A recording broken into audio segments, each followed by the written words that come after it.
ఇప్పుడే జీ5 app download చేయండి. చూడండి మీ ఫేవరెట్ టీవీ షోస్ ఎప్పుడైనా ఎక్కడైనా. ఇదిగో మైథిలి, స్వయంగా పూజారి గారే మీ అమ్మ బ్యాగులో నగలు పట్టుకున్నారు కదా. మాటలు అనవసరం అండి. జల్దీ పోలీసులకు ఫోన్ చేయరి. ఎవరు దొంగతనం చేస్తే వాళ్ళే పట్టకపోతారు. ఈ కాపుతావా? మీ ఇద్దరు వెదవులు ఇక్కడ తగలబడినప్పుడే నాకు అనుమానం వచ్చింది. వీళ్ళే ఏదో చేసుంటారని.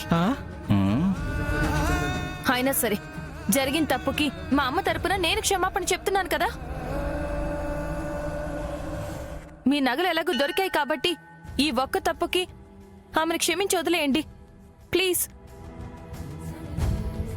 ఏ ముహూర్తాన మీ అమ్మ మా కాలనీలో అడుగు పెట్టిందో మాకు తెలియదు గాని అప్పట్నుంచి చిన్న చితక దొంగతనాలు జరుగుతూనే ఉన్నాయి. కేవలం నీ మొహం చూసి ఇన్నాళ్లు వదిలేశాం. ఇక క్షమించే ప్రసక్తే లేదు. ఇప్పుడే పోలీసులకి ఫోన్ చేస్తాను. అమ్మా ప్లీజ్ అమ్మా, మీ కాళ్ళకి దండం పెడతానమ్మా. దయచేసి పోలీసులకి ఫోన్ చేయొద్దమ్మా. ఆగవే, నువ్వు చెయ్యని తప్పకి నువ్వెందుకే ప్రాధాయపడుతున్నావు?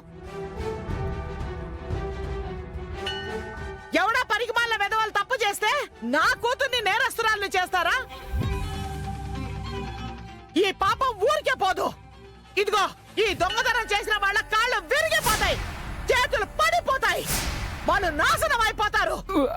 కళ్ళు పోయి గుడ్డి వాళ్ళు అయిపోయి పక్షపాతం వచ్చి గుళ్ళ దగ్గర అడుక్కు తిరిసేస్తారు. ఏంది మా మామని తిడుతున్నావు నువ్వు?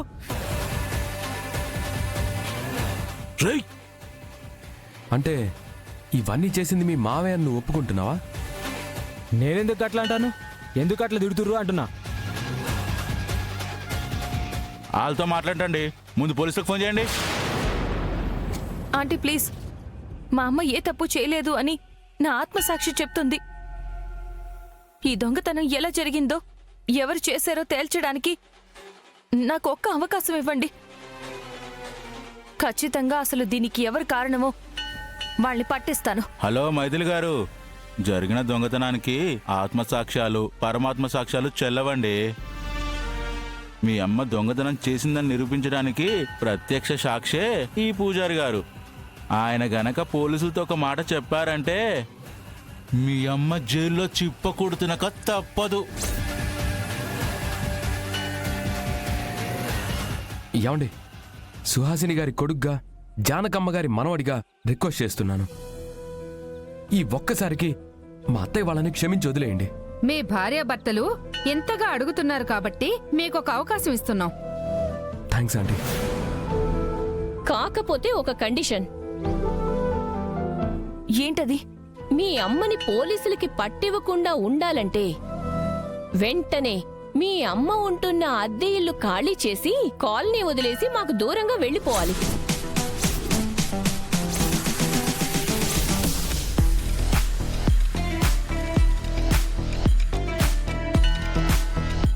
ఏంటి, ఇల్లు ఖాళీ చేసి వెళ్ళిపోవాలా? ఇల్లే కాదు, మా కాలనీయే వదిలిపెట్టి వెళ్ళిపోవాలి.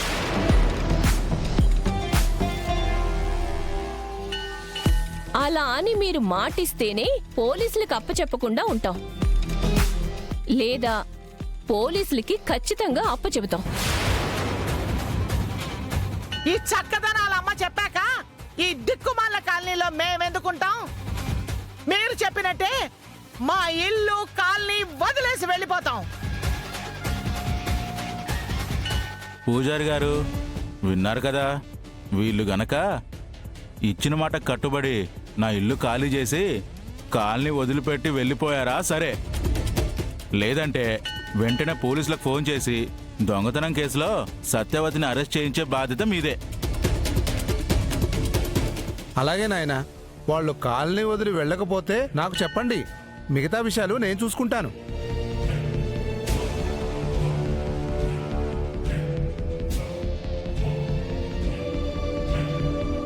అమ్మా వెళ్దాం పదండి.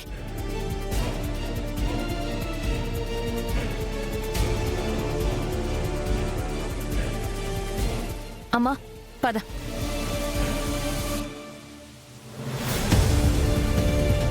మావా, మొత్తానికి ఆ లీలాకృష్ణ గారి పని పూర్తి చేసినాం. సత్యవతి ఫ్యామిలీని గా కాలనీ నుంచి నూకేసినాం. అవునరా, ఇన్నాళ్ళకి ఆ మైథిలి మీద పగ తీర్చుకోగలిగాం. ఈ విషయం అర్జెంటుగా లీలకృష్ణ గారికి చెప్పి మనకి ఇస్తానన్న డబ్బులు వసూలు చేయాలరా.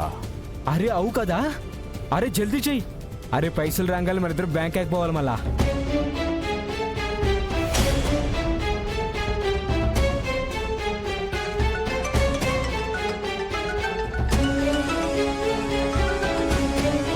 హలో హల్వా, నీ ఫోన్ కోసం ఎదురు చూస్తున్నాను. ఏటైనది? కాయ పండా? పుచ్చు. అంటే ప్లాన్ సక్సెస్ అవనేదా? Grand success. అసలు ఏం జరిగిందంటే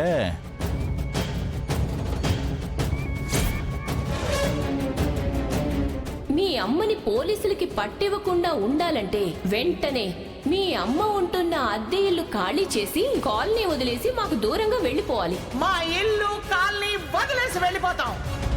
మరి పుచ్చంటే వేటయ్యా, కంగారుపడి సచ్చినాను. ఊరికే కామెడీ చేశాను. కాకరకాయ మొహానికి కామెడీలు ఒకటి. ఏంటన్నా? ఏట్లేదు. మొత్తానికి నేను అప్పచెప్పిన పనిని విజయవంతంగా పూర్తి చేసి ఆ సత్యవతిని ఈ కాలనీ నుంచి గెంటేయించబోతున్నా. నువ్వు చేసిన పనికి నీకు ఎంత ఇచ్చినా తక్కువే హల్వా. అందుకని ఏమి ఇవ్వవా అంటే? చాచా, నీకిస్తానన్న డబ్బు పువ్వుల్లో పెట్టిస్తాను.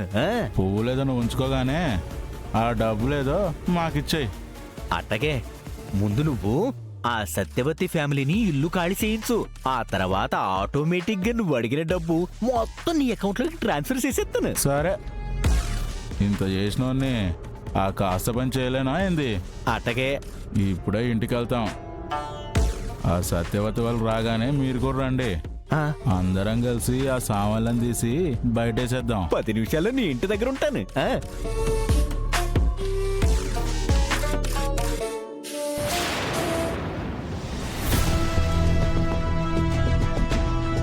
ఏంటన్నయ్యా, మేం విన్నది నిజమా? ఆ సత్యవతి ఫ్యామిలీని ఇంటి నుంచి ఖాళీ చేయించి ఈ కాలనీలోనే లేకుండా చేయబోతున్నారా? అవును సిస్టర్, 10 రూపాయలు పోతే పోనీ అని ఆ హల్వాగాడి హెల్ప్ తీసుకున్నా. దాంతో ఆడు గుడి దగ్గరికి వెళ్ళి ఆ సత్యవతిని దొంగతనం నేరంలో ఇరికించేసినాడు. దాంతో మన కాలనీ వాసులు అందరూ కలిసి దాన్ని ఇల్లు ఖాళీ చెయ్యాలని లేదా జైలుకు పంపించమని పట్టుబట్టినారట. దాంతో అది సచ్చినట్టు ఇల్లు ఖాళీ చేయాల్సి వచ్చినది. ఎంత శుభవార్త చెప్పావన్నయ్యా. ఏంటి శుభవార్త? ఆ హల్వాగాడు ఇల్లు ఖాళీ చేయించినంత మాత్రాన అది కాలనీ వదిలిపెట్టి వెళ్ళిపోతుందనుకుంటున్నారా? దాని కూతురు మైథిలి మనింట్లోనే ఉంది కదా, అదే ఏదో ఒకటి చేసి ఆ సత్యవతిని తిరిగి ఇదే కాలనీలో ఉండేలా చేస్తుంది. అదంత ఈజీ కాదే. చూస్తూ ఉండు, ఈసారి సత్యవతి ఈ కాలనీ నుంచి ఖాళీ చేయకుండా ఆ దేవుడు కూడా ఆపలేడు. పదన్నయ్యా, వెళ్ళి వాళ్ళింటి దగ్గర తాడో పేడో తేల్చుకుందాం. సిస్టర్, నువ్వు వెళ్తానంటున్నావు కదా, మరి నేను అవసరమేంటి? మీరు వెళ్ళిరండి, వెళ్ళేసిరండి. సరే అన్నయ్య. త్రిష, పద. All the best. Zee five app download చేసి అన్ని ఎపిసోడ్స్ పూర్తి ఉచితంగా చూడండి.